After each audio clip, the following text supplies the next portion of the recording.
Muy buenas tardes. A nombre de la Autoridad Educativa Federal en la Ciudad de México y de la Dirección General de Educación Normal y Actualización del Magisterio, les damos la más cordial bienvenida al tercer día de este quinto encuentro académico.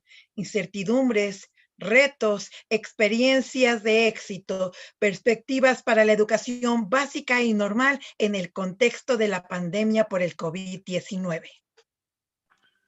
Iniciaremos con la tercera conferencia magistral de este quinto encuentro académico. Me permito recordar a nuestro auditorio la dinámica de la conferencia. La exposición tendrá una duración aproximada de 60 minutos y al final habrá una sesión de preguntas y respuestas con una duración máxima de 30 minutos. Cedo la palabra a nuestro moderador de esta tarde, Miguel Ángel Parra Álvarez, quien presentará a nuestro conferencista invitado. Bienvenido, Miguel Ángel. Adelante.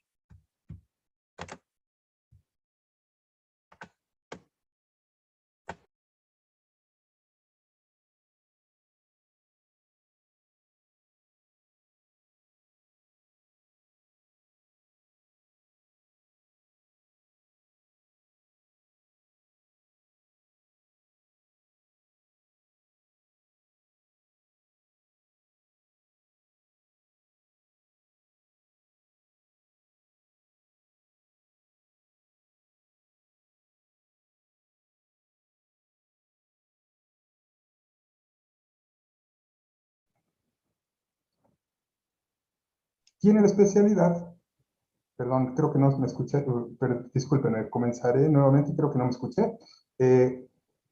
Muchas gracias. Es un gusto y un honor presentar a nuestro invitado el día de hoy, el doctor Alfredo Nateras Domínguez, de quien compartiré su semblanza académica y profesional.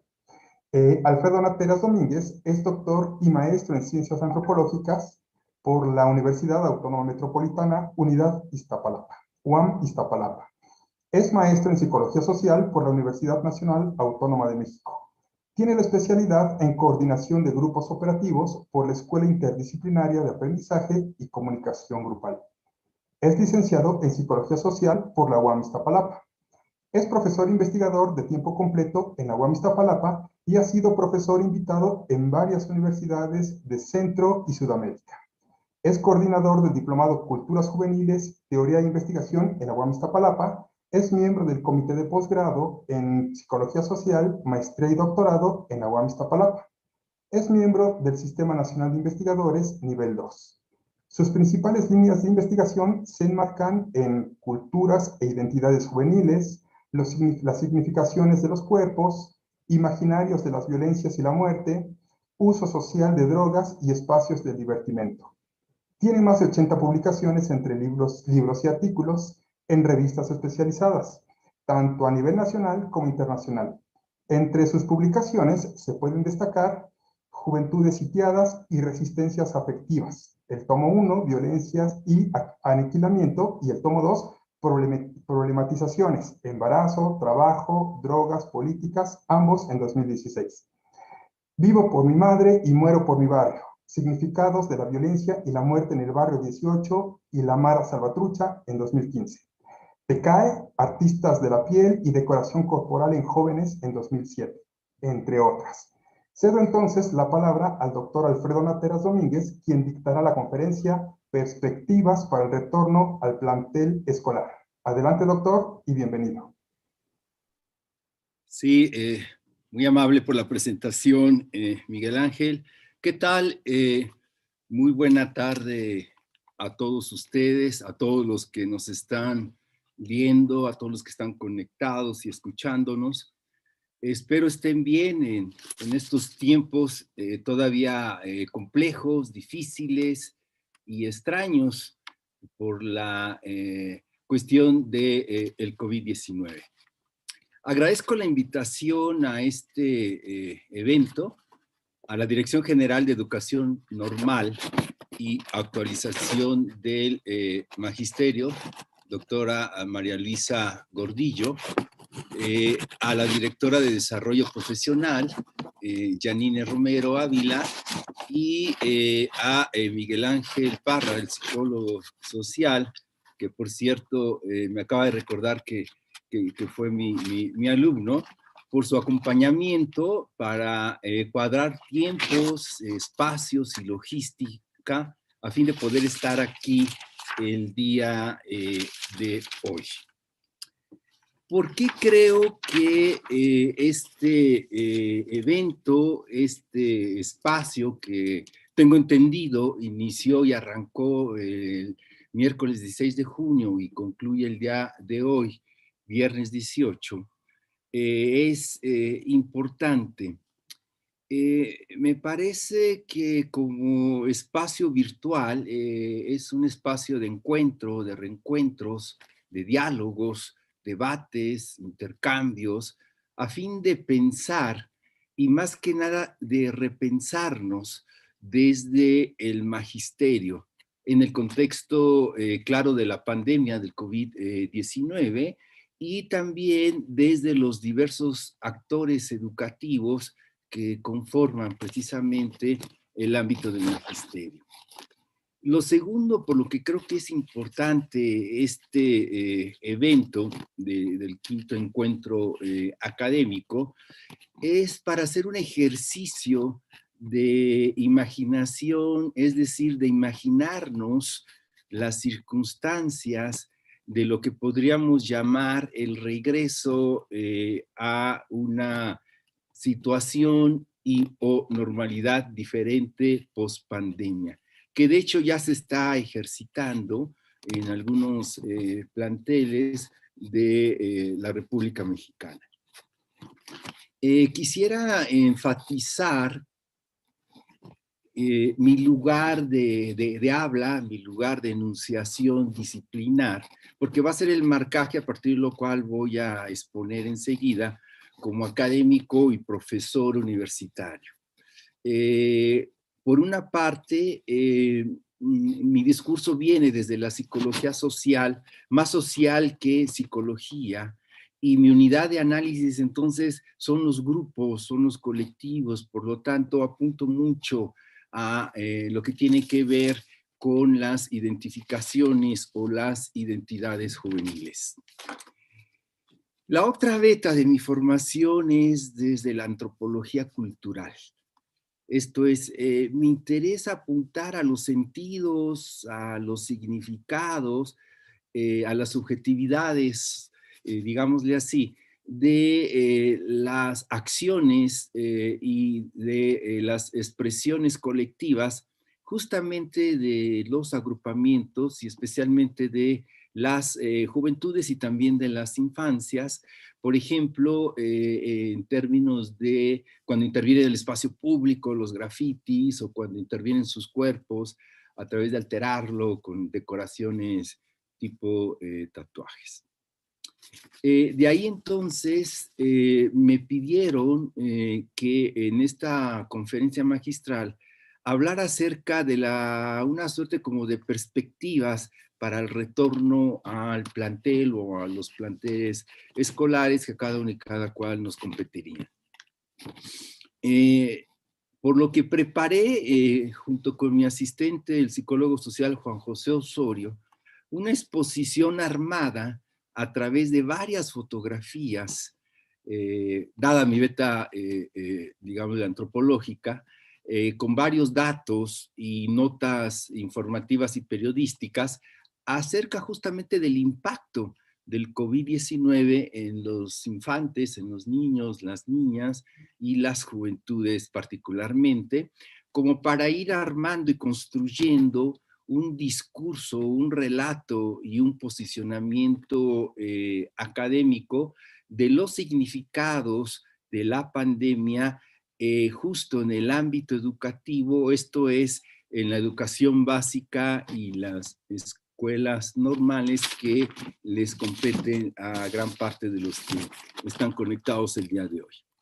Por lo que entonces el ejercicio que propongo, el ejercicio que tendrían que hacer ustedes, sería un tanto así, ¿qué hay o qué tanto el relato gráfico y discursivo que voy a exponer y que van a ver enseguida les ayudaría a pensar y repensar desde el magisterio su quehacer y hacer frente al regreso inminente o retorno a los planteles escolares. Y como ya lo había comentado, que de hecho esto ya se está dando. A su vez, parte de los relatos y de las fotografías, lo que voy a expresar y a exponer, está basado en una investigación que la armé desde la etnografía virtual, que realicé justamente en tiempos de pandemia, de mayo del 2020 a mayo del 2021.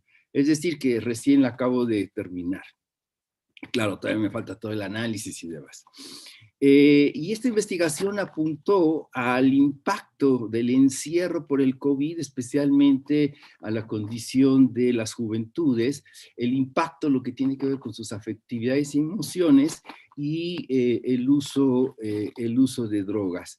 El marcaje fue imaginar a jóvenes de clase media media, clase media alta y alta, y clase media baja baja. En total alcanzamos a hacer más o menos 42 entrevistas etnográficas virtuales. Muy bien, entonces me arranco con el primer eje y ahora sí, si van pasando la exposición. El primer eje le puse por nombre el contexto. Yo creo que es importante en ese sentido ir marcando los contextos a partir de los cuales fueron las vivencias y las experiencias de algunos infantes y de las juventudes con respecto al COVID. Marqué en este primer eje una línea del tiempo en México con respecto al COVID. Entonces vamos a ver unas imágenes y cuando justo lleguemos a la línea del tiempo, ahí nos detenemos. Entonces, si van corriendo la exposición y les digo dónde nos detenemos.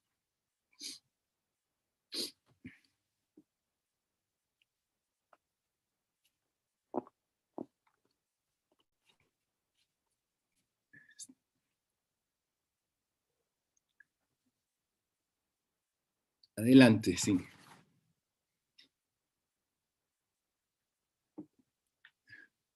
Adelante, adelante. Voy relatando. Recordarán ustedes, haciendo un ejercicio de memoria colectiva, que el 28 de febrero del año pasado, 2020, el doctor Gatell informaba de los 3 primeros casos confirmados de COVID-19. El 14 de marzo, la Secretaría de Educación Pública, recordarán también, hace la suspensión de clases hasta nuevo aviso. Y el 30 de marzo empieza la emergencia sanitaria y todo lo que tiene que ver con esta lógica de la sana distancia. Si van corriendo las imágenes, por favor. Sé que está programada, pero no le hagan caso, ustedes síganlo adelantando, ¿sí?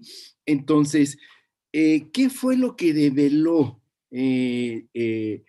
como contexto el asunto del COVID?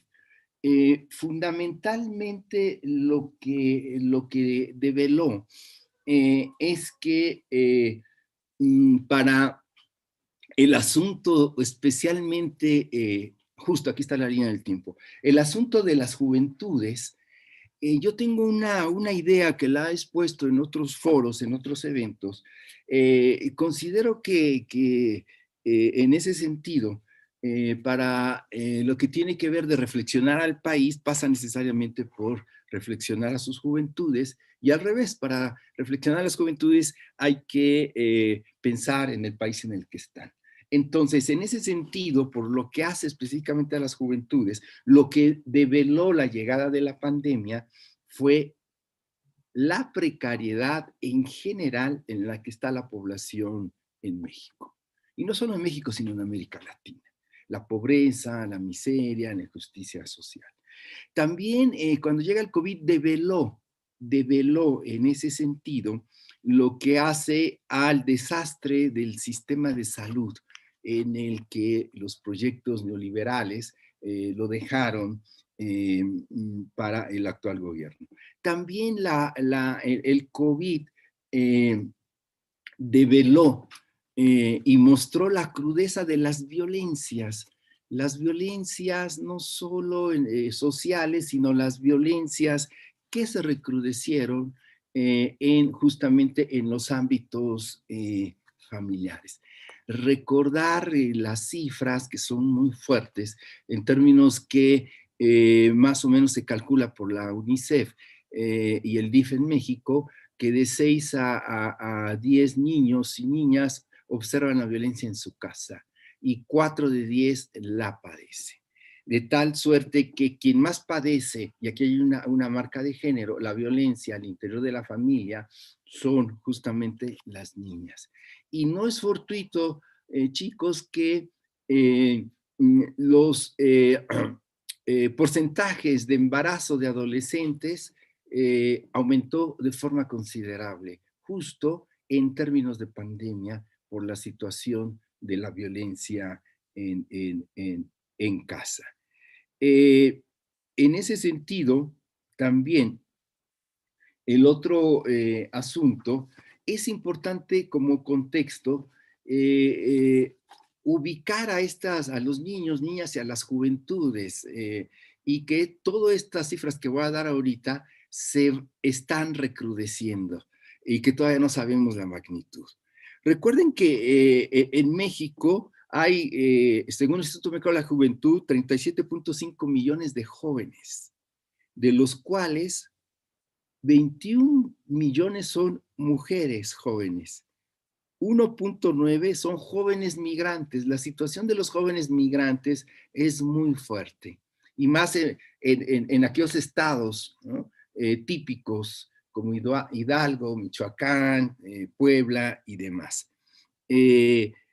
Hay 422,000 jóvenes afros, de los que casi no hablamos de ellos. 3.7 jóvenes, ¿sí? Jefes y jefas de familia. Este dato es bien interesante.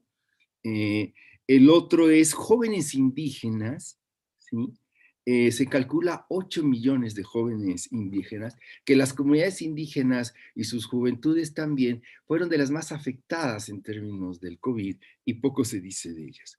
Las juventudes que le llaman rurales son 14.4 millones y los jóvenes en situación de pobreza, este dato es muy importante, son 16.2 millones de jóvenes, ¿sí? En el sentido que entonces la pandemia los colocó, ¿sí?, en una situación más complicada en términos de desempleo. La Organización Internacional del Trabajo calcula que por la pandemia, en el caso de México, va a aumentar en 10 millones de pobres en este país de los 60 y tantos que ya se contaban. Y jóvenes adolescentes, este dato que me imagino lo encuentran ustedes en sus aulas, jóvenes adolescentes hay 13.3 millones. Entonces, en ese sentido, me parece que también como contexto, lo que hizo el COVID fue desnudar las injusticias sociales y las precariedades que ya existían desde antes. Y concretamente también, por ejemplo, en el caso de lo que hace, pues, a los adolescentes y los jóvenes que están en el ámbito educativo, también se mostró la precariedad en términos tecnológicos, es decir, el poco acceso a redes o a datos o el poco acceso a Internet. Vayamos al segundo eje y continuemos con las imágenes, por favor. Estas son unas imágenes que fui tomando caminando la calle en pleno confinamiento. Claro, yo salía con todas las precauciones y demás, y ustedes están viendo ahí todo lo que tiene que ver con el asunto de la sana distancia. El segundo eje son los relatos. Los jóvenes frente a la pandemia, y también aquí agrego a los niños y las niñas frente a la pandemia, ¿sí? lo que hizo la pandemia, no solo para la población en general, sino especialmente para los niños y las niñas y las juventudes, fue ir vaciando para las juventudes, irle quitando de contenido a su vida social, a su sociabilidad. Fue vaciando sus espacios de sociabilidad por el confinamiento.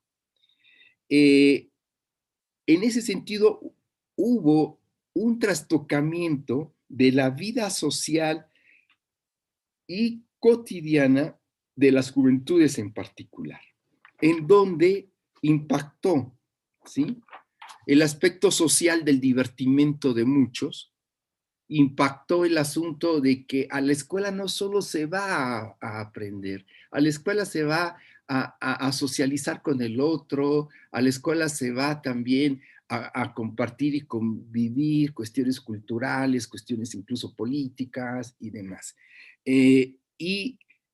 Los amigos, que es el gran referente de nuestras adolescentes y juventudes, esto se fue tocando, y también las actividades recreativas. Los chavos que iban al gimnasio, que iban a la cineteca, en el caso de la Ciudad de México. ¿Y qué sucedió con los niños? Estamos viendo aquí unas fotografías de los jóvenes que entrevistamos del encierro. Les dimos la indicación de que tomaran los espacios más significativos en el encierro. Entonces están viendo estos espacios en donde habitaban o habitaron estas juventudes que entrevistamos. ¿Qué sucedió con los niños en ese tenor, en ese sentido? Con los niños también se vació el asunto de su formación, no solo educativa, sino de socialización. Insisto, a la escuela no solo se va a aprender las matemáticas, la aritmética, el civismo, me imagino que todavía dan esas materias en relación a, sino se va el meollo, el articulador de la socialización de los niños es el juego. Entonces, en términos del confinamiento, eso se rompió, se quebró. Y el vínculo del juego con sus amiguitos y amiguitas. Recuerdo ahorita, cuando fue el Día del Niño, que hicieron un ejercicio, una actividad ahí con el doctor Gatell, que le enviaron cartas al doctor Gatell. Y recuerdo que una niña muy simpática decía, doctor Gatell, ¿cuándo cree usted que va a resolver lo del COVID? Porque va a ser mi cumpleaños y quiero invitar a mis amiguitos, ¿no? En relación a y estas cuestiones. Y eso se quebró. Y entonces lo que sucedió es que la figura de los profesores, en ese sentido, fue una figura importante, ¿sí? En términos de nos habilitamos todos al momento para esto de seguir las clases. Y hay que decir francamente que la calidad académica disminuyó. No porque no tuviéramos, digamos, nosotros en ese sentido formación, sino por las circunstancias y demás. Y lo otro, la figura de las madres apareció en términos de que fueron las acompañantes para nuestros chicos, niños, los infantes, en el encierro. Seguimos viendo las imágenes. Entonces, en estos relatos, insistiría, lo que sucedió fueron los vacíos espaciales, los vacíos sociales, y que también marcó el asunto del resquebrajamiento de lo que tiene que ver en términos de el vacío de políticas públicas, en términos a estos jóvenes que fueron siendo desprotegidos conforme la pandemia avanzaba y también las infancias, ¿sí? Y en ese sentido, el tiempo social del encierro reconfiguró, ¿sí?, otra forma de vivir el tiempo social, ¿sí?, distinto a cuando no había COVID. En algunos relatos, por ejemplo, que reconstruimos, todavía cuando algunos jóvenes no estaban en sus clases virtuales, ¿sí? Todo el trastocamiento del tiempo fue muy interesante, en términos de que se paraban a las 12 del día, ¿no? Empezaban a hacer sus actividades por la tarde, ¿sí? Y por la noche, ocupaban toda la noche hasta las 4 o 5 de la mañana, porque no había esos articuladores de la vida cotidiana que se desordenó, como cuando había que estar en la escuela a las 7, a las 8, a las 9, después de la escuela ir quizás a comer rápido para irse después a chambear o irse al gimnasio, irse a hacer alguna actividad cultural o lo que fuera. Entonces, en ese sentido, y lo ligo con el siguiente eje, por ejemplo, el espacio de la casa fue muy importante, porque fue una suerte como de reapropiación del espacio de la casa. En esta, por ejemplo, en esta fotografía que están viendo de Carolina, hace su propio relato, ¿no? La cuarentena fue larguísima, larguísima, ¿no? Nadie nos imaginábamos, ¿no? Más de un año con sus ritmos y vaivenes. De tal suerte que entonces vuelvo a un aspecto importante y ya sería el tercer eje, si vamos adelantando las imágenes, los estudiantes en confinamiento, ¿sí? La apuesta por la educación virtual, ¿sí? Entonces, por una parte, los chiquillos, los morritos, los niños, las niñas, los infantes, ¿no? En su trastocamiento de la socialización a través del juego, al inicio fue realmente, en una gran parte, muy complicado.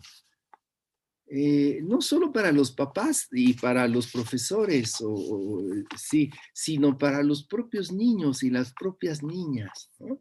En términos de que a esa edad, bueno, a través de su aprendizaje psicomotriz, pues requiere, ¿no? De actividades lúdicas que lo hace el juego.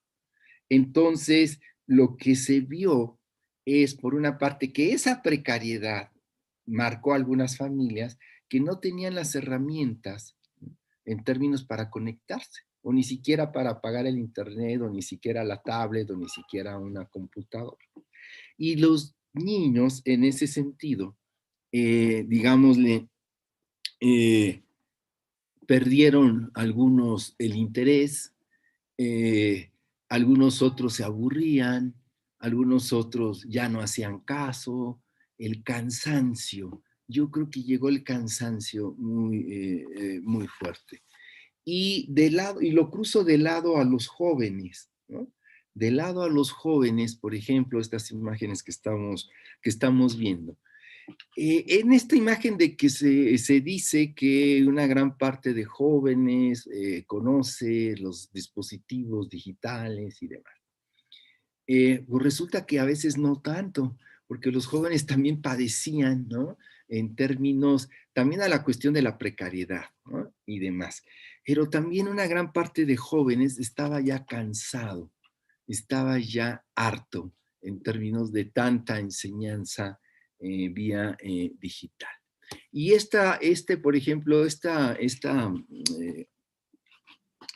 información de la situación de los niños es muy reveladora, ¿no? Fíjense, el impacto del COVID, ¿no? 33.6 millones de personas entre los 3 y 29 años, ¿sí? Estaban inscritas en el ciclo escolar correspondiente. Y el 2.2 no concluyeron sus estudios. Estamos hablando de que hay y hubo, ¿sí?, deserción escolar. Hay un cálculo recién que acaba de salir en este mes o finales del mes pasado, que se calcula que 1 millón de niños y de jóvenes, tanto de escuelas públicas como privadas, desertaron del espacio escolar. Y esto es muy complicado porque una de las vías de la deserción es la precariedad en que se encontraba. Entonces algunos niños tuvieron que salir a trabajar y algunos jóvenes también. Entonces ya no podían atender tanto a su familia como la cuestión de la escuela, vía digital, y desertar. La otra vía es el desencanto, fundamentalmente en adolescentes y jóvenes. Muchos adolescentes y jóvenes del país decían, no conozco la escuela físicamente, ¿no? No conozco los que ingresaban el primer año o los primeros años, no conozco a mis profesores físicamente, no conozco a mis compañeros físicamente, ¿sí? No tiene caso seguir en la cuestión virtual. Y vuelvo a reiterar, el aprendizaje disminuyó considerablemente, ¿sí? Entonces, en ese sentido, muchos jóvenes y niños se desilusionaron y algunos se dieron de baja temporales dada esta situación, ¿sí? De tal suerte que si seguimos con las imágenes, ¿sí? En ese tenor, ¿no? En ese sentido,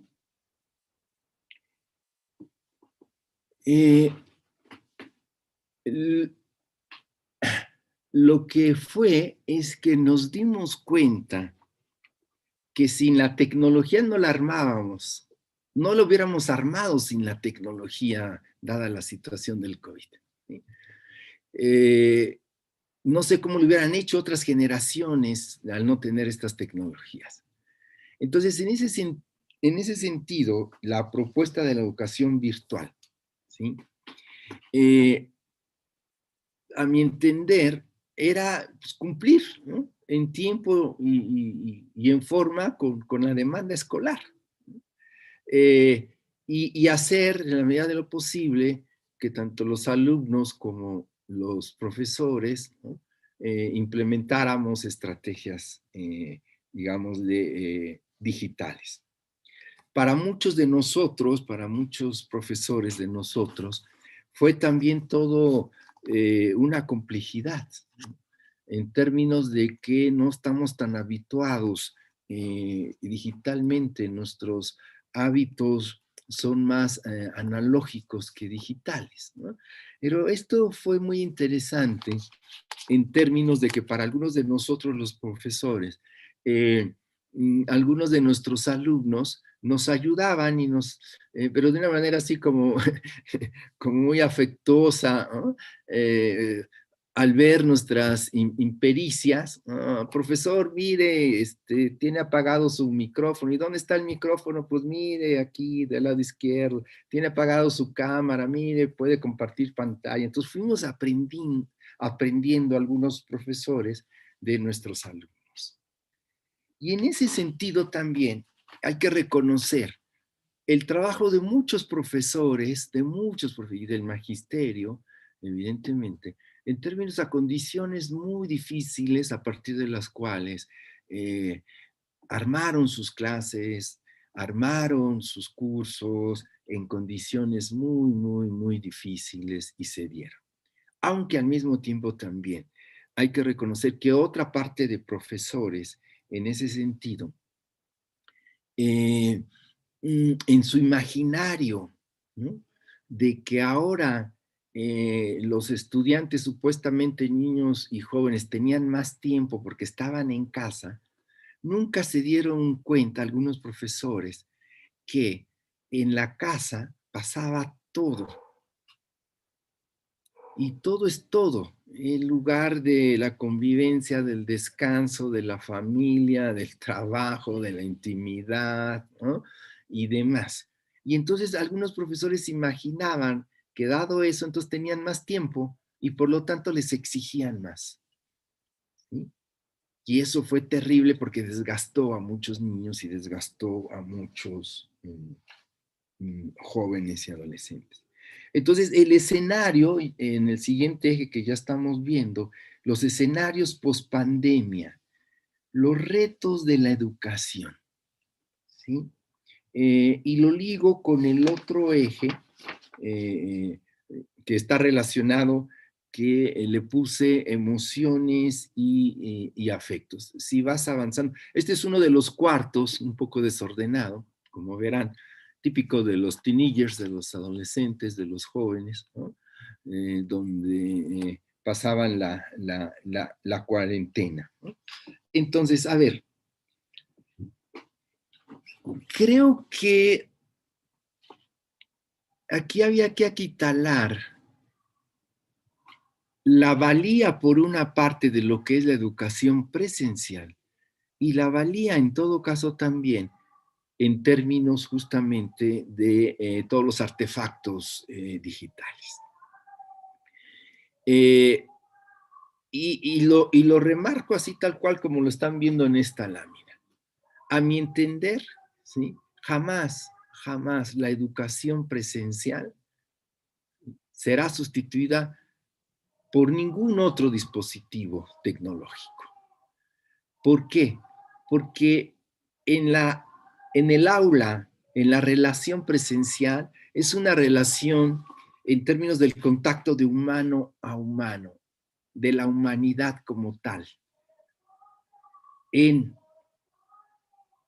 dispositivo digital como ahorita, solo vemos, ¿no?, tipo holograma o el cuadrito con el que me están viendo. Se pierden los gestos, se pierden las emociones, se pierde también la interacción, ¿no?, cara a cara en relación. Y en ese sentido, quizá desde mi experiencia y demás de dar clases virtuales, quizá sin renunciar a las clases presenciales, en mi caso, incorporaré como instrumentos de apoyo Classroom, por ejemplo, o foros, pero como acompañamiento, no como sustituto. Y en ese sentido, me parece que lo que nos mostró también la pandemia es todo lo que afectó, ahorita estamos viendo este eje, en términos de los estados emocionales y de los estados afectivos de muchos niños y de muchos jóvenes. En el sentido que al trastocarse su vida cotidiana, al trastocarse los espacios de sociabilidad como la escuela que se cerraron o los espacios de la recreación, entonces el confinamiento llevó, y esto lo hemos encontrado en la investigación, el confinamiento llevó a una suerte como de reflexión muy profunda de la condición de estar confinado, de haber perdido el trabajo, por ejemplo, o algunos jóvenes, por ejemplo, ¿sí?, que vivían en la periferia de la ciudad y que por su trabajo y la escuela les alcanzaba para rentar un cuarto, ser roomies o inclusive algunos departamentos y demás. Entonces, dada la situación, algunos ya no tenían la plata, el dinero, para seguir estando de roomies. Entonces tuvieron que regresar a su casa, ¿no? Y esto es una condición bien interesante, porque hay que recordar que la familia, en términos de COVID, incrementó las violencias de las que ya tenía. Entonces, cuando se le pregunta a los jóvenes, oigan, ¿y cuál es el último lugar o sitio o a quién recurrirían en situaciones complicadas? Siempre dicen la familia. Entonces, en este regreso hay que repensar al actor dentro del dispositivo educativo, que son la familia y los padres de familia. Hay que repensar en términos. De hecho, hay una gran parte de padres con temor y miedo en relación al regreso. Y claramente, ¿no?, lo estamos viendo con quienes empezaron a regresar. Ya tenemos, al menos en el caso de la Ciudad de México, varias situaciones de contagio. Entonces, una de las cuestiones que hay que trabajar en el regreso es el miedo. El miedo. El miedo de no saber si envío a mi hijo, o el miedo como estudiante de regresar, ¿no?, a las normales, si me puedo contagiar o no. y curiosamente uno de los casos de contagio, la maestra transmitió, ¿no?, el contagio a uno de los chicos. Entonces, el impacto afectivo emocional es algo que hay que apuntar porque se vio muy alterado en situaciones de tristeza, de depresión, de angustia. Los chiquillos, los morritos, no sabían qué estaba sucediendo, qué estaba pasando y demás. No entendían, digamos, no por burros, sino cognitivamente hablando, ese suceso tan fuerte. Entonces, en ese sentido, me parece que junto con los protocolos de seguridad en términos sanitarios, para mí lo más importante que tenemos que ir apuntando e ir trabajando para este posible, regreso es justamente el asunto de las emociones, el asunto de los estados de ánimos. ¿Cómo vamos a regresar social y afectivamente? La comunidad magisterial o la comunidad académica o la comunidad estudiantil o la comunidad normalista, ¿cómo vamos a regresar? En términos de condiciones sociales y emocionales. De tal suerte que el otro aspecto me parece importante como desafío de esta nueva situación que hace es justamente el asunto de cómo vamos a afrontar, ¿sí?, la deserción o el posible abandono, ¿sí?, que ya se está dando de nuestros niños y de nuestras juventudes. El otro asunto importante a considerar en este regreso que habría que ver es que el COVID impactó no solo en esto que estoy marcando y relatando de nuestros niños y niñas, de su socialización, el juego, o de las juventudes, sus espacios de recreación, sus espacios, ¿no?, también de sociabilidad y demás, sino que el regreso va a estar marcado por las pérdidas, no solo las pérdidas materiales, ¿sí? Va a estar marcado por las pérdidas en términos de cómo hacerle cuando nuestros alumnos o incluso nosotros mismos como profesores o personal administrativo o autoridades pasaron por situaciones de pérdidas de un familiar, de muerte. ¿Cómo trabajar eso? Claro, no estamos en la idea de que ahora nos vamos a convertir en psicólogos todos y psicoanalistas, no, sino cómo vamos a trabajar esas emociones de la tristeza, del llanto, la incertidumbre, la duda, el miedo y el temor, y además la tristeza de haber perdido al papá o al mejor amiguito, o haber perdido al hermano, o incluso chicos jóvenes que se infectaron de COVID, ¿no? Se infectaron de COVID, ¿sí? ¿Cómo se va a regresar con eso?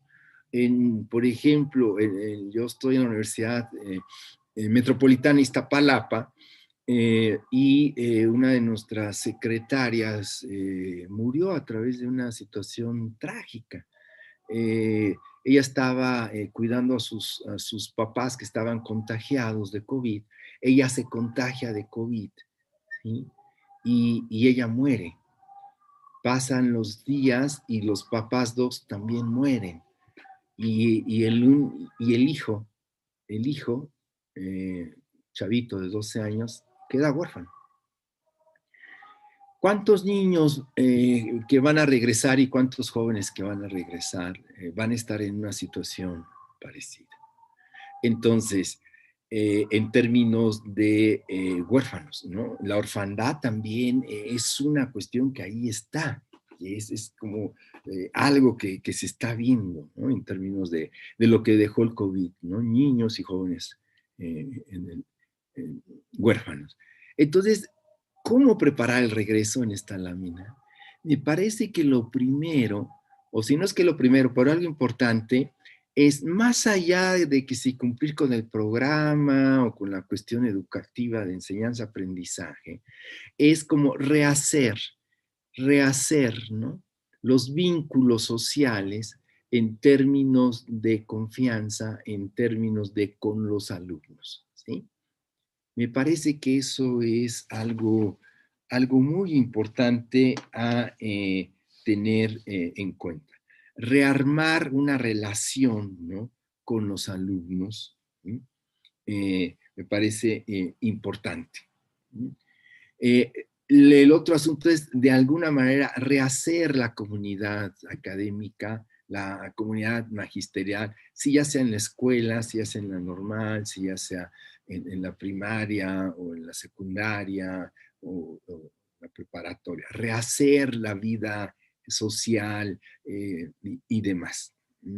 Eh, y lo otro me parece un actor importante que siempre ha estado ahí, pero que ahora hay que repensarlo, es cómo incorporar en esta situación y en este andamiaje a los tutores o a los padres o a las madres de familia, que la verdad se han rifado también bastante en relación a la atención, ¿no?, de sus niños en el ámbito de la casa. Incluso hay datos, información que tenemos de que eso ha cargado en género, en términos de que parece ser que las mujeres están trabajando más en casa que los varones confinados, ¿sí?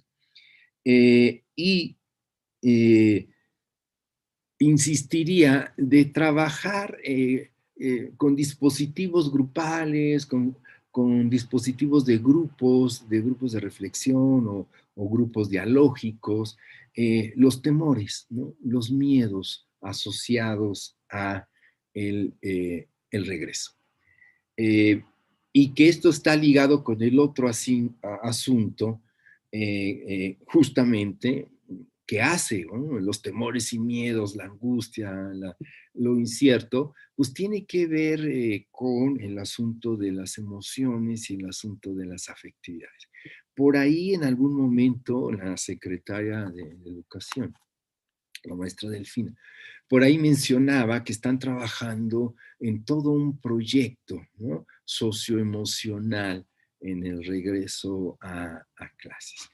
Y me parece que por ahí es una vía importante, máximo porque estamos ante la situación de los primeros regresos a algunas aulas y demás, y de los primeros contagios. Entonces, para cerrar, están viendo una lámina de mis estudiantes de maestría, justo del año pasado, ¿sí? Para cerrar, quizá concluiría con que se está hablando ya en términos de los niños y de las juventudes de la generación, ¿no?, confinada en tiempos de COVID. Y que en ese sentido o en ese tenor, me parece que al menos con los jóvenes con los que trabajamos e investigamos un año, les decía que hicimos 41 a 42 entrevistas vía justamente sociodigital. Lo que apareció en términos de que hay un sentimiento, no solo de las juventudes, yo creo que también sería importante, de que no podemos regresar de la misma forma de cuando nos fuimos, cuando llegó el COVID. Es decir, tenemos que replantearnos también en ese tenor la vida social y también la vida educativa, ¿no? Algo que aparecía es, por ejemplo, la añoranza en términos como tipo de nostalgia, lo que muchos niños y jóvenes perdieron en el COVID, no solo sus familiares, sino perdieron espacios de sociabilidad, perdieron espacios de amistad en términos de sus colegas y los amigos. Y hay en ese sentido, hay una revaloración muy, muy importante por parte de los jóvenes fundamentalmente del tiempo social. Es decir, una revaloración en función de que ahora decían, aún por las circunstancias, ahora tengo más tiempo de estar en casa, ahora tengo más tiempo de comer, ahora sí estoy desayunando, ahora sí puedo estar haciendo ejercicio. Entonces, todo indica de que por una parte va a haber cambios a nivel individual, ¿sí? Como mucho ejercicio de reflexión para algunas juventudes, tanto en situaciones favorables como desfavorables, ¿sí? Y más en aquellos jóvenes que se contagiaron de COVID, ¿no? Estos jóvenes que se contagiaron de COVID, hay un cambio interno con respecto a...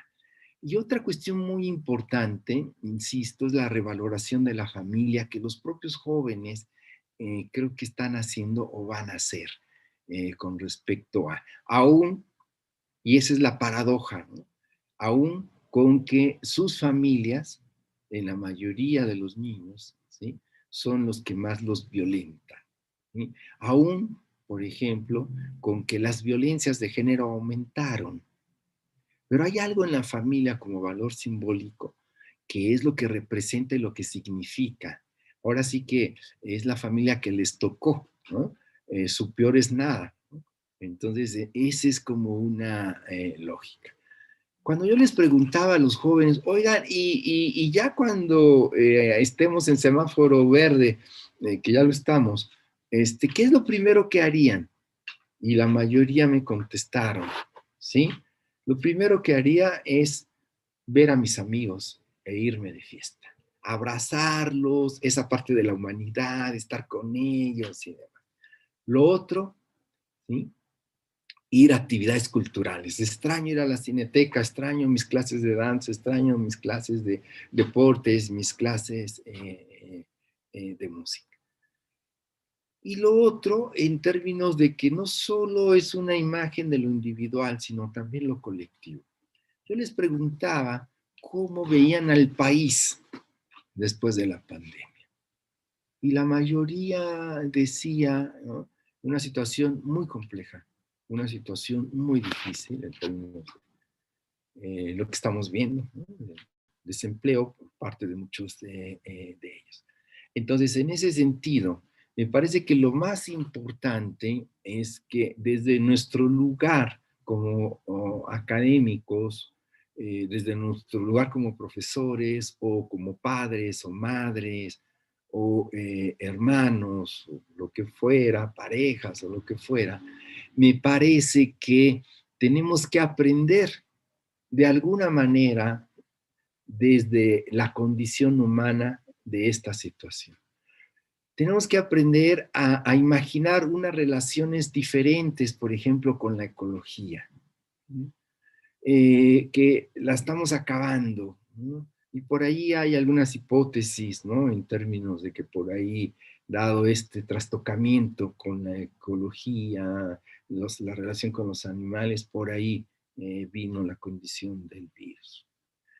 Tenemos que también en ese sentido, y algo aquí yo creo que tiene que ver con la cuestión de las currículas, ¿no? Hay que repensar las currículas.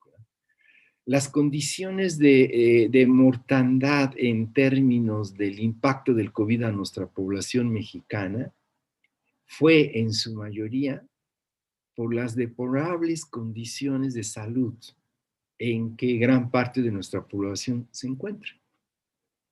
Y esto tiene que ver con el ámbito educativo.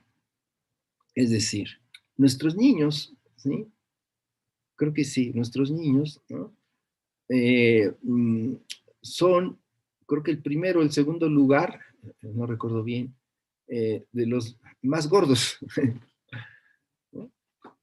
Y los adultos igual, primero, segundo lugar, no recuerdo cuál es, ahora sí que si los adultos somos en México los más gordos del mundo y los niños en segundo lugar, o al revés, pero ahí estamos.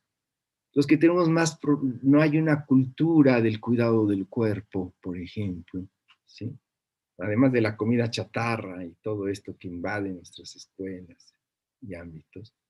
Pero hay una cultura de la cuestión de cuidar el cuerpo físicamente hablando. Hay que ver lo de las currículas que tienen que impactar, ¿no?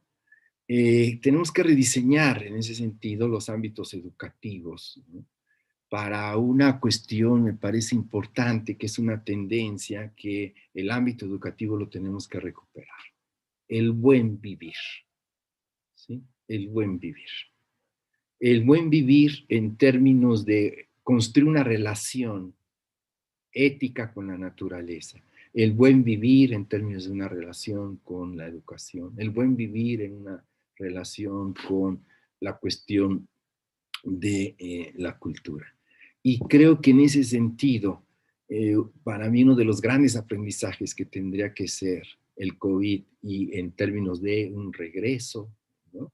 Es en función de construcción de ciudadanías infantiles y ciudadanías estudiantiles en términos de participación para lograr mejores condiciones del buen vivir, y buen vivir no solo con respecto a lo individual, sino un buen vivir de respeto de las diferencias con nosotros, la cuestión de las diferencias en términos de las orientaciones sexuales y demás. Esa condición del buen vivir y del buen hacer en la comunidad magisterial y la comunidad educativa. Les agradezco su atención. Esto sería lo que quería compartir con ustedes. Pues muchas gracias, el doctor Alfredo Nateras.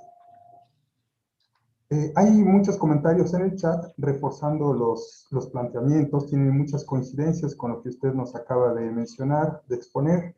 Es muy importante tener esta mirada psicosocial de estos aspectos educativos que bien todos los que estamos presentes, tanto en el chat como en las aulas, hemos vivido constantemente.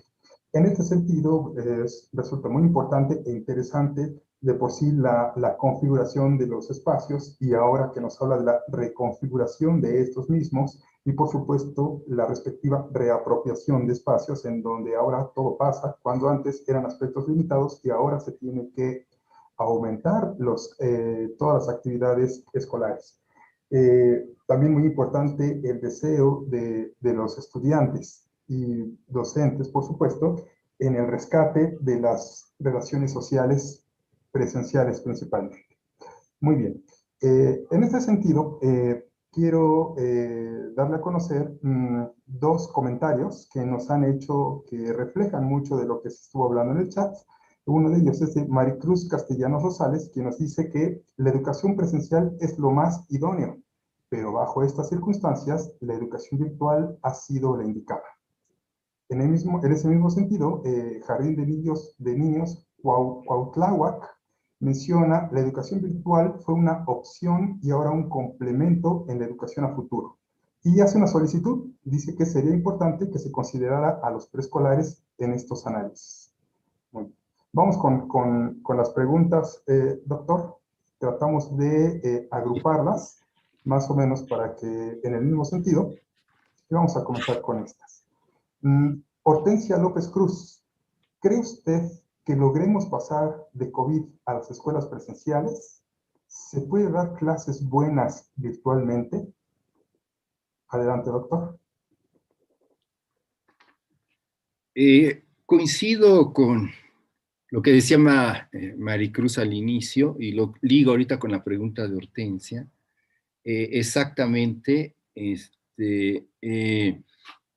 la educación virtual fue el instrumento más adecuado para solventar esta situación ante la imposibilidad de la educación presencial.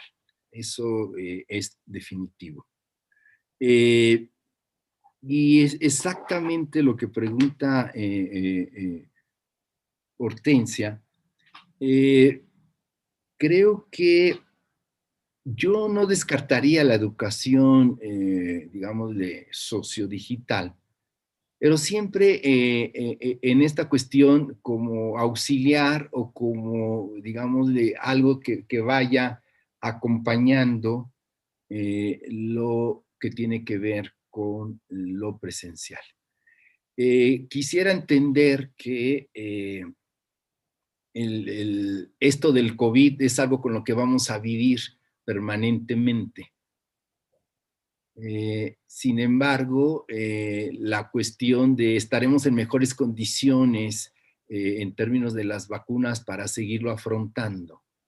En este sentido, me parece que el horizonte para mí tiene que ser definitivamente una educación presencial. Para mí. Es insustituible en términos de la relación de humano a humano. Por ejemplo, creo que muchos quizás lo vivimos de distintas maneras. Yo creo que sí nos llevamos aprendizajes de la educación esta digital, ¿sí? Pero yo creo que en ese sentido, por eso, lo más importante para mí es cómo reimaginar el regreso, ¿sí? Yo sí le apuesto a que vamos a regresar, el tiempo que nos tardemos, lo de que regresamos a la cuestión presencial, eso es insustituible. Claro. Mire, aquí tenemos otra pregunta con respecto a las clases virtuales. Nos pregunta Román Lisandro Pérez. ¿Con qué retos se puede enfrentar un docente ante una clase virtual? Hay varios, ¿no? Hay varios. Uno de los retos que vimos fue justamente, por una parte, la precariedad digital en términos del no acceso de una gran parte de niños o de una gran parte de jóvenes, y más en los espacios rurales, ¿sí? Es decir, no todos tienen los recursos tanto económicos como digitales, para haberse conectado a las clases. Otro reto es del lado de nosotros los docentes, ¿no? Más los que ya estamos más grandes, ¿no? En términos que nos educamos en la cuestión analógica, en términos de que una de las dificultades es no saber, ¿no? Manejar. No solo se trata de encender la computadora o conectarse ya que te dan las claves al Zoom, no, sino de que ya estás en una plataforma, cómo usar esa plataforma. Por ejemplo, Classroom, ¿no? No es muy generosa, pero una de las dificultades es que no todos tienen ciertos conocimientos y ciertos saberes como para ese ingreso o ese acceso, ¿no? Lo otro, me parece que en términos de la interacción, en términos de el tejido del vínculo, ¿no? Por ejemplo, ahorita, ¿sí? Ahorita nada más te puedo mirar a ti, Miguel Ángel, ¿sí? Cuando, si estuviéramos en un auditorio de alguna universidad o de alguna escuela normal o de alguna primaria o en un salón, ¿sí? Esta es una limitante, la cuestión de la mirada, ¿no? De mirar al otro, de mirar los gestos, las reacciones y demás, ¿sí? Esta es una imposibilidad que limita el vínculo, que limita el acto comunicativo y el acto educativo. Lo limita, ¿sí? No pueden, por ejemplo, ahorita, si estuviéramos en un auditorio o en un salón, no pueden interactuar entre ustedes. A lo que se reduce es al chat que tenemos aquí, pueden enviar un comunicado. Entonces, limita la socialidad, limita, ¿sí? Le quita algo a lo social y le quita algo a lo humano en términos de vínculo, inclusive de contacto, ¿no? De contacto. creo que sí tiene, en ese sentido, limitantes, que además por las características de ser esa tecnología, simplemente no se le puede pedir más a la tecnología. La tecnología también tiene límites.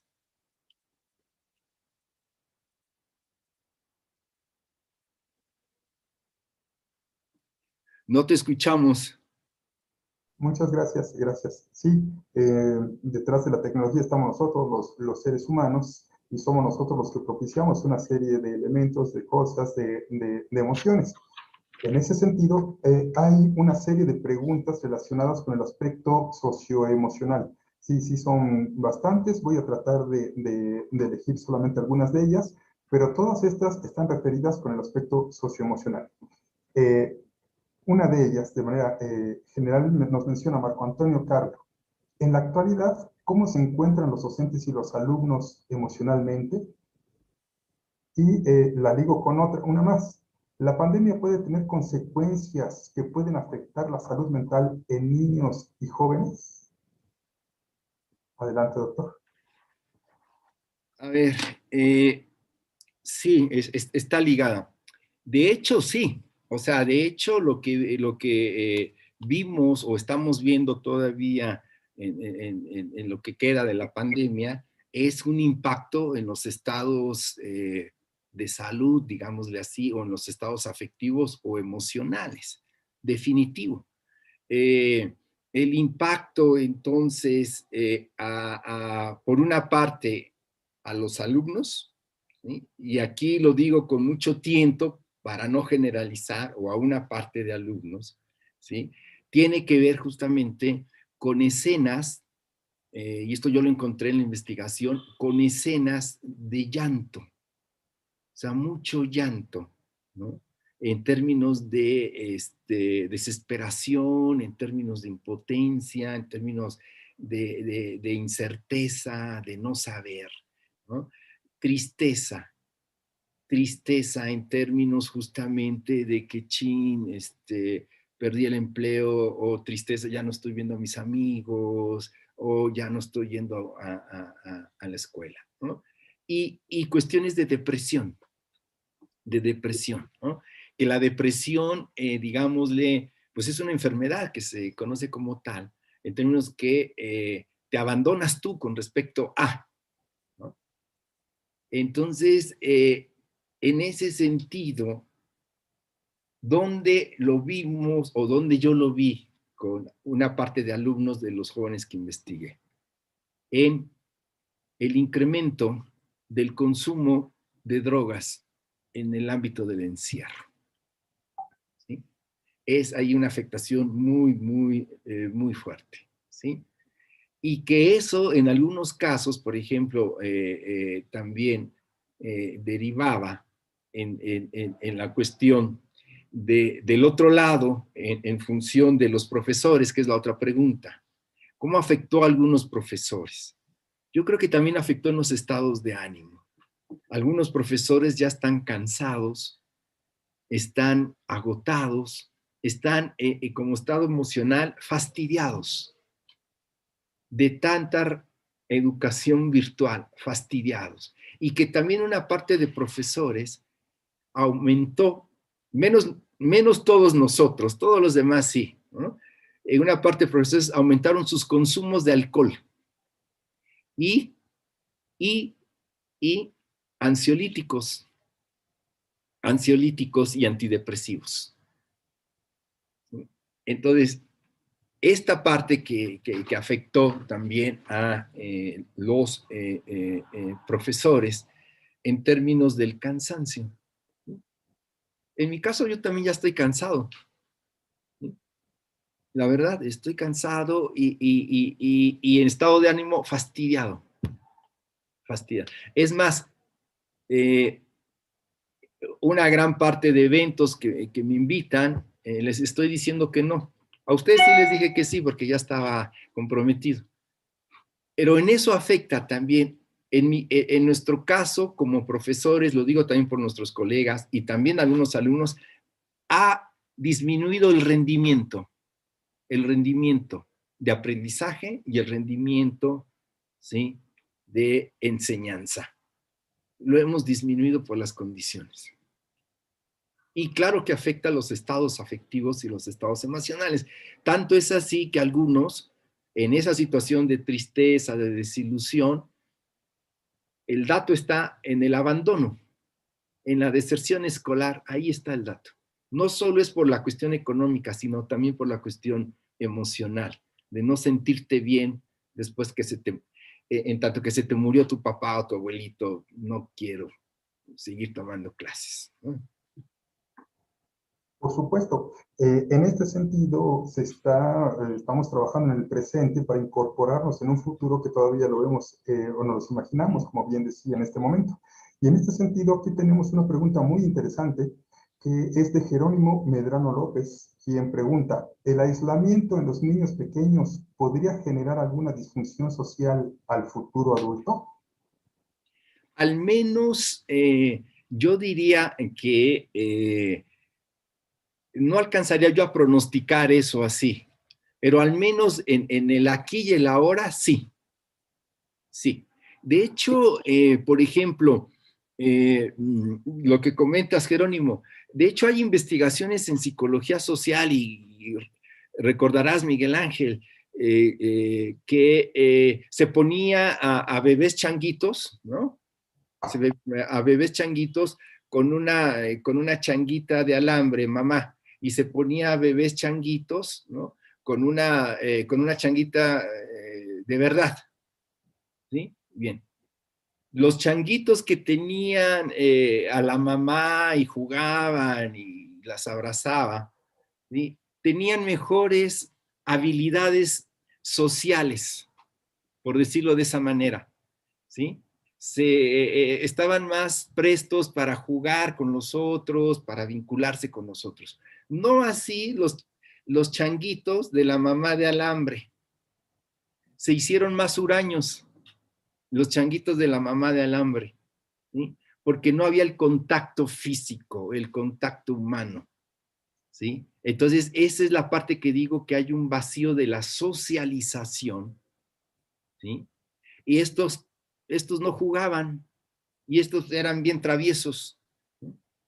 Entonces sí, en el aquí, sí, con estos experimentos es cierto, sí, puede haber.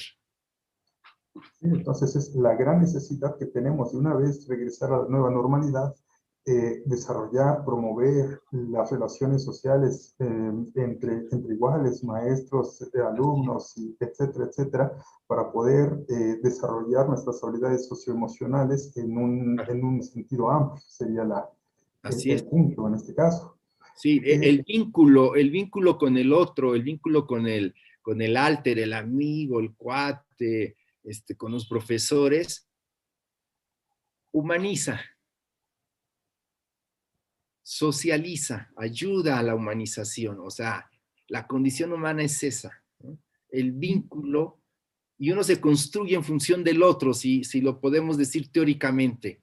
No hay nadie que no se construya en función del vínculo con el otro. El otro es el que te humaniza, el otro es el que te construye, y tú también socialmente, en el vínculo, en la relación.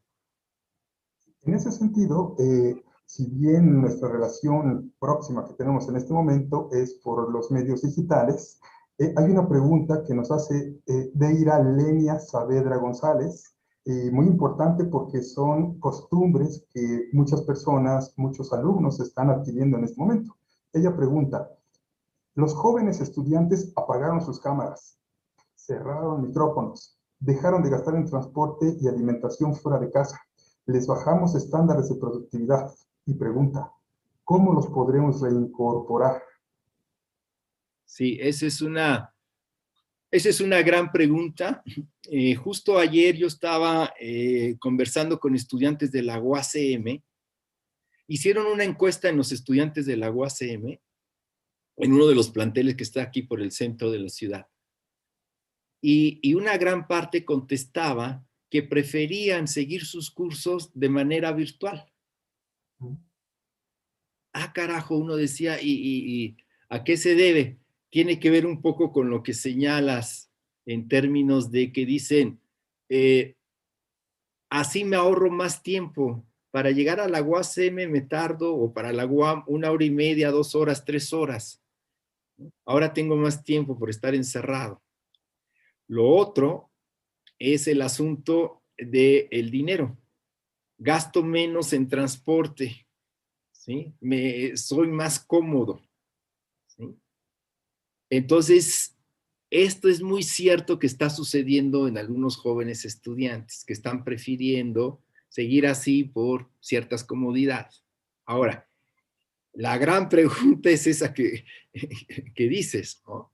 Entonces, ¿cómo hacerle, ¿no? ¿Cómo para, ¿no? Digámosle, hacer que estos alumnos consideren que quizá es más redituable en muchos sentidos sociales, culturales, académicos, las clases presenciales? Soy sincero, no sabría.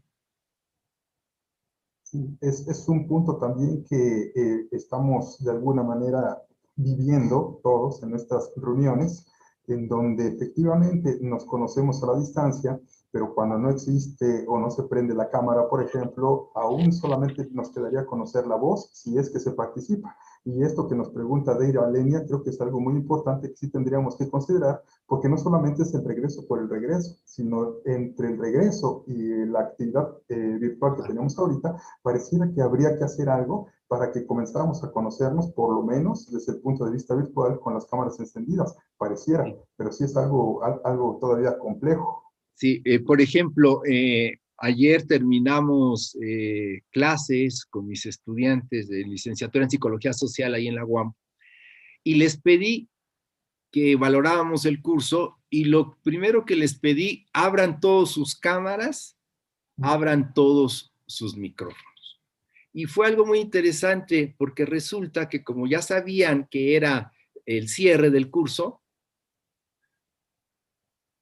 ahora sí que la mayoría iba cuidadosamente vestido, catrines así. En cambio, en las otras clases, todos fachosos, así, y demás, ¿no? Y entonces,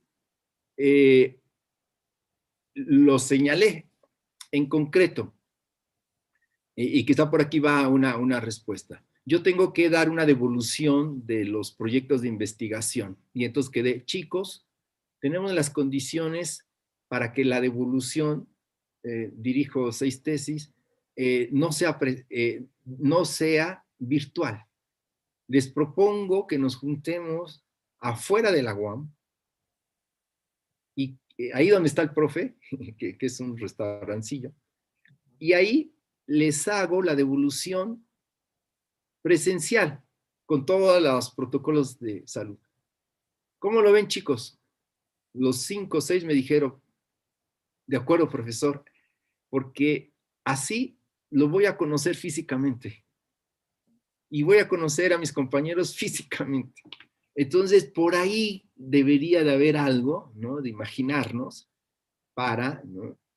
Ver la posibilidad de andar en este camino y recuperar lo presencial, que ya lo podemos recuperar poco a poco. Tenemos una pregunta más que va a un tema relacionado con la violencia y va en referencia a lo que usted mencionó durante su exposición, en donde la pandemia destapó cosas que ya había. La pregunta la hace Eduardo Reyes, quien dice, cierto, doctor Nateras, la violencia intrafamiliar ya estaba instalada en ciertos hogares. La pandemia solo la incentivó, la disparó. ¿Cómo trabajar una violencia ya instalada? Sí, es muy difícil, es muy complejo, casi es la imagen esta de la película Viviendo con el enemigo. ¿Cómo desmontar la violencia? Creo que tiene que ver con, me parece, estrategias en códigos más culturales, haciendo actividades desde algún lugar, ¿no? que se ha hablado mucho de la música, colectivamente hablando como familia, colectivamente hablando como pareja, colectivamente hablando en el ámbito familiar. Haciendo actividades que apunten a algo de lo cultural, imaginar de la forma y de la vía que el camino tiene que ser, para empezar, dialógico, ¿no? Hablar, señalar, marcar, establecer reglas, establecer límites, ¿sí? En términos de uso de los espacios en la familia, de uso de los artefactos culturales, ¿no? Que puedan tener todos accesos. Y configuración en la familia de espacios de convivencia a partir de los cuales se pueda, ¿no? A través del juego o a través de cuestiones culturales, se pueda, en ese sentido, ir desmontando, ¿no?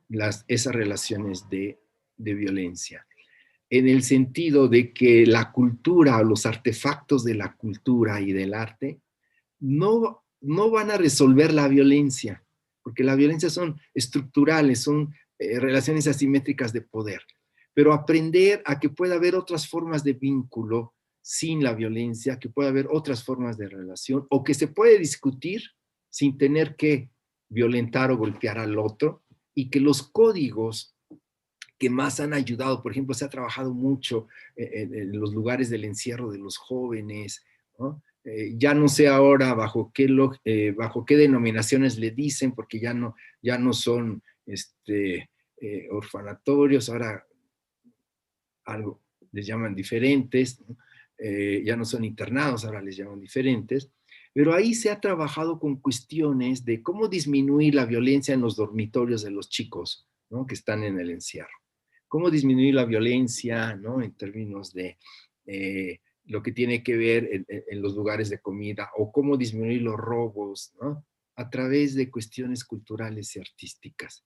Se regula la violencia, no se resuelve, se regula, se administra de mejor manera.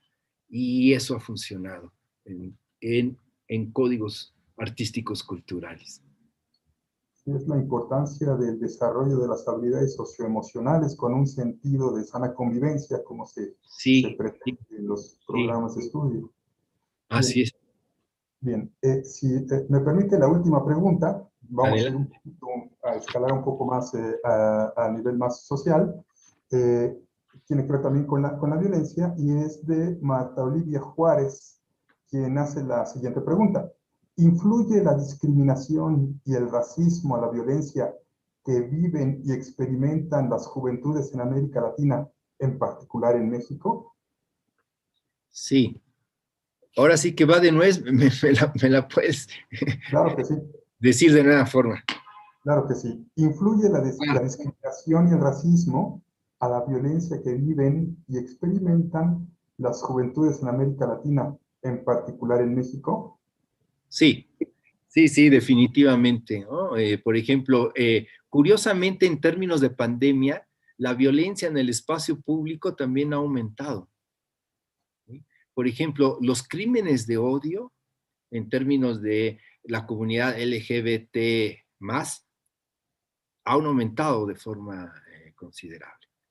Y evidentemente es algo que ha estado ahí siempre, ¿no? Si uno, digamos, le articula el asunto de que eres de alguna etnia, o que eres moreno, que vives en la periferia o en los barrios populares, ¿sí? Que eres de una clase social desfavorecida, que incluso tienes una estética corporal determinada, en términos de tatuajes o intervenciones del cuerpo, y si además tienes una orientación sexual no hegemónica, o sea, no heterosexual, que puede ser binaria, por ejemplo, tienes más posibilidades sociales y culturales al circular el espacio público de ser violentado. Y este es un dato importantísimo, si así si así como decimos o podemos decir que el enemigo privado número uno de nuestros niños y niñas es la familia, y que carga más en las niñas y carga más en algunos estados de la República que en otros, de igual manera el enemigo público número uno con nuestras juventudes en términos de discriminación, en términos de violentación, inclusive de asesinato, son los cuerpos de seguridad del Estado. La Policía Federal, Policía Municipal, Policía Estatal y el Ejército. ¿Sí? El Ejército, y agregaría a otro actor y sujeto que aparece: el crimen organizado. Son los que más violentan el espacio público a nuestras juventudes. Muchísimas gracias. Gracias, doctor Alfredo Nateras Domínguez. Muchísimas gracias por estar con nosotros en este quinto encuentro. Y con esto damos por terminada nuestra conferencia del día de hoy y cedo la palabra a mis compañeros. Adelante. Agradecemos a nuestro conferencista invitado, Alfredo Nateras Domínguez. Qué manera tan interesante de cerrar las conferencias magistrales de este quinto encuentro académico. Muchas, muchas gracias por su valiosa e enriquecedora participación. Y bueno, a continuación vamos a hacer entrega virtual del reconocimiento a nuestro invitado. La Autoridad Educativa Federal en la Ciudad de México, a través de la Dirección General de Educación Normal y Actualización del Magisterio, otorga el presente reconocimiento a Alfredo Nateras Domínguez por haber impartido la conferencia Perspectivas para el retorno al plantel escolar en el marco del quinto encuentro académico, Incertidumbre, retos, experiencias de éxito y perspectivas para la educación básica y normal en el contexto de la pandemia por el COVID-19 que se llevó a cabo en modalidad virtual el 18 de junio del presente año. Firma María Luisa Gordillo Díaz, directora general, Ciudad de México, 18 de junio del 2021. Muchas felicidades y también felicidades y gracias a nuestro moderador Miguel Ángel Parra Álvarez. Muchas gracias, Magali. Continuando con las actividades de este quinto encuentro académico, les recordamos que es el momento de ingresar a nuestro sitio oficial del quinto encuentro, sites.google.com/afcm.gov.mx /5 encuentro académico. Ahí podrán encontrar toda la información que existe sobre nuestro evento, pero también le vamos a dar clic en esta ocasión al panel de experiencias para poder tener acceso a las ligas que ya se encuentran publicadas de la sala 5 de educación básica y la sala 6 de educación normal para continuar con este maravilloso intercambio de saberes. De igual forma, los invitamos a todos a que sigan explorando nuestro sitio y vayan a la parte de abajo donde se encuentran todas nuestras publicaciones. En esta ocasión hablaremos de la revista Práctica Docente. Es una revista con alcance iberoamericano en la cual se encuentran las investigaciones de diferentes ponentes y docentes de la cultura educacional de nuestro país. Así que dense una vuelta por nuestros tomos de la revista Práctica Docente. Regresamos a la plenaria por YouTube en punto de las 5:30 de la tarde. Muchísimas gracias. Continuamos con más de este quinto encuentro académico.